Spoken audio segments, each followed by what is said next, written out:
was raised in a very religious household. Right. You know, my grandfather's the pastor of the church. You know, so when we would visit I went to church every Sunday. You know, when we were younger. You know, so we were heavily into the church. You know, at some point, my opinion didn't change until I got older and started getting more into science. You know, it wasn't that I just woke up one day and I was like, you know, one or the other.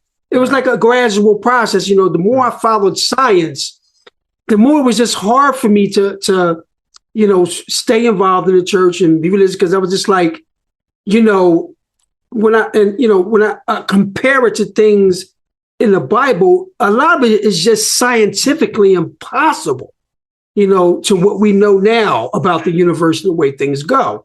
Like I said, I don't knock anybody. I'm not an atheist. Let me make that clear. I'm an agnostic. You know, I just have a hard time believing there's something out here controlling everything.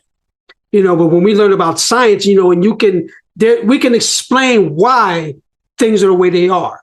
You know, it can actually scientifically be explained. But like I said, but we cannot prove that there isn't a deity or a God. You can't disprove that.